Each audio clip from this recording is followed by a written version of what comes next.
Hi guys, আসসালামু আলাইকুম। আমার নাম নূর হাসান। আমি আজকে লাইভে এসেছি আপনাদের সাথে ছোট্ট একটি হিস্টোরি শেয়ার করার জন্য। এক মহিলা একটি অজগর সাপ পুষতেন।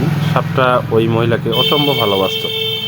অজগরটা লম্বায় 4 মিটার, বেশ স্বাস্থ্যবান। হঠাৎ করে একদিন অজগরটি খাওয়া অজগরটি খাওয়া দাওয়ার বন্ধ করে দিল।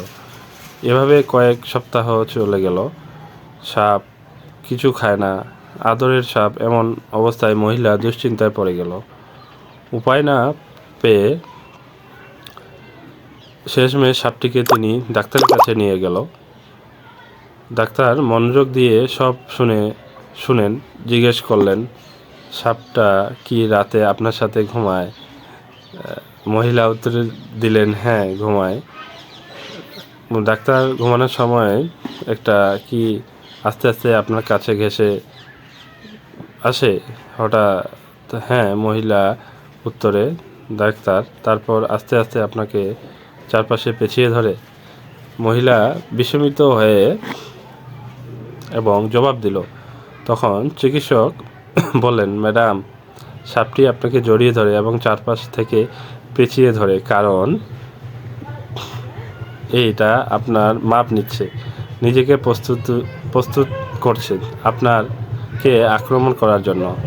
আর হ্যাঁ, সেই খাওয়া দাওয়া বন্ধ করে দিয়েছে, যথেষ্ট জায়গা খালি করছে যাতে সহজেই আপনাকে হজম করতে পারে। এই গল্পের একটি মোরাল আছে। আপনার চারপাশে এমন অনেকেই আছে যাদের আপনি কাছের মানুষ ভাবেন, যাদের দেখে মনে হয় আপনাকে তারা অসম্ভব ভালোবাসেন, কিন্তু আপনি জানেন না আপনার ক্ষতির তাদের প্রধান উদ্দেশ্য। আমাদের সমাজে এখনও এমন সাপের অভাব নেই। ধন্যবাদ, ভালো থাকবেন, সুস্থ থাকবেন। পরবর্তী ভিডিও নিয়ে দেখা হবে। হিস্টোরিটি ভালো লাগলে আপনারা লাইক, সাবস্ক্রাইব এবং শেয়ার করবেন।